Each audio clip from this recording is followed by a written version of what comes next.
দেখে মনে হতে পারে এটি পরিত্যক্ত কোনো সেতুর ধ্বংসাবশেষ।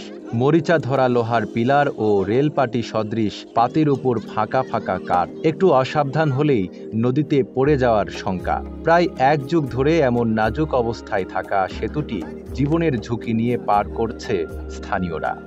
আমরা গ্রামের থেকে চাঁদা তুলে আমরা এই ব্রিজ মেরামত করার কাজে লাগেছে।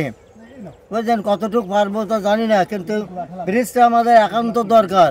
দুটো স্কুল আছে এখানে, কলকলিয়া গুরুচরণ মাধ্যমিক বিদ্যালয় ও সরকারি প্রাথমিক বিদ্যালয়।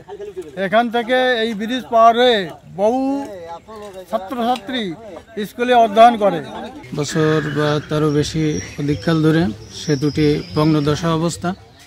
বিদ্যালয়ের ছেলেমেয়েরা অত্যন্ত ঝুঁকি নিয়ে, জীবনের সংখ্যা নিয়ে পারাপার হয়। বিভিন্ন সময় ছেলেমেয়েরা দুর্ঘটনায় পতিত হয়। আর বিশেষ করে সেতুর এই বেহাল দশার জন্য, ভগ্ন দশার কারণে ঝুঁকিপূর্ণ হওয়াতে ছেলেমেয়েরা স্কুলে আসতে পারে না। ফলে তারা প্রায়ই স্কুলে অনুপস্থিত থাকে। শুধুমাত্র এই সেতুর কারণে তারা স্কুলে আসতে পারে না।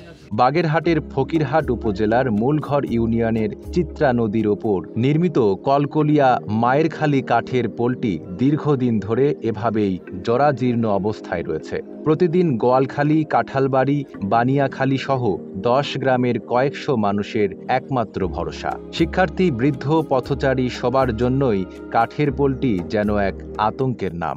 উপর দিয়ে যাই তখন আমাদের বুকের ভিতর খুব ভয় লাগে। আমরা ভাবি যে আমরা যদি আমাদের তক্তা ভেঙে যদি আমরা নিচে পড়ে যাই তাহলে আমাদের কি অবস্থাটা নাই হবে। আরও আমাদের কাছে তো অনেক যন্ত্রপাতি থাকে, যেমন বই খাতা, আমাদের সম্পদ থাকে, সেগুলো যদি ভিজে যায় তাহলে আমাদের কি হবে, আমরা কিভাবে চলাচল করব, অনেক ভয় লাগে আমাদের। মায়েরখালী গ্রাম সংলগ্ন কলকলিয়ার স্কুলের পিছনে যে কাঠের পুলটা, এই পুলটার অবস্থা খুব জরাজীর্ণ।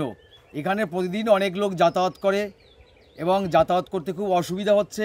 ভ্যান বা অন্য কোনো যানবাহন চলাচল করতে পারে না। যে অচিরেই আমাদের এই কাঠের পুলটা যেন একটু উন্নত মানের কিছু হয়, এই ছাড়া আর বলার কিছু নেই। আমরা বড় অভাগায় গ্রামের লোকজন বসবাস করি। বছরের পর বছর প্রতিশ্রুতি মিললেও দৃশ্যমান কোনো পরিবর্তন আসেনি। স্থানীয় বাসিন্দারা বলছেন, কাঠের পোলটি যেন এক অভিশাপ।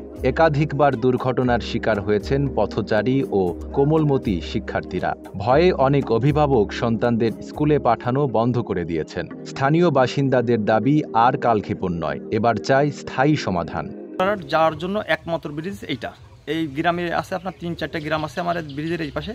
এখান থেকে ফকিরহাট যাওয়ার জন্য ব্রিজ এইটা, মোল্লাহাট যাওয়ার জন্য ব্রিজ এটা। এবং আমাদের যত মাছ চাষি আছে সবাই এই ব্রিজটা পারাপার হয়ে ওপার যায়। ওপার থেকে মাছ নিয়ে এবং সবজি যত কিছু আছে সব নিয়ে এই ব্রিজটা পার হয়ে ফকিরহাট যাওয়া লাগে, মোল্লাহাট যাওয়া লাগে। এই ব্রিজটা নষ্ট হওয়ার কারণে আমাদের প্রত্যেকের কেরিং খরচ অনেক বৃদ্ধি পাচ্ছে এবং আমি সরকার কাছে আকুল আবেদন জানাই এই ব্রিজটা দ্রুত ঠিক করে দেয় আমাদের জন্য। এই পোলটা প্রায় এক যুগ এই অবস্থায় আছেন। আমরা অনেকবারই চেষ্টা করতেছি, যে প্রশাসনের কাছে বলেছি, আমাদের গ্রামবাসী থেকে কালেকশন করে আমাদের এই পোলটা মেরামত করতেছি। কিন্তু সকাল বিকাল আমাদের যাওয়া আসার সময় যে একটা ভীতি কাজ করে, এটা খুবই বিপজ্জনক। এবং তার সাথে আমাদের আরেকটা বিপজ্জনক হচ্ছে কখন আমরা এখান থেকে পড়ে যাই। অনেকেই পড়ে গেছে, ছোট বড় আর অনেকেই আছে। স্থানীয় বাসিন্দাদের অভিযোগ, দীর্ঘদিন ধরে বারবার আবেদন করেও কাঠের পোলটি পুনর্নির্মাণের উদ্যোগ নেওয়া হয়নি। এলাকার লোকজন নিজেরাই চাঁদা তুলে বারবার সাময়িক সংস্কার করেছেন, কিন্তু স্থায়ী সমাধান মেলেনি।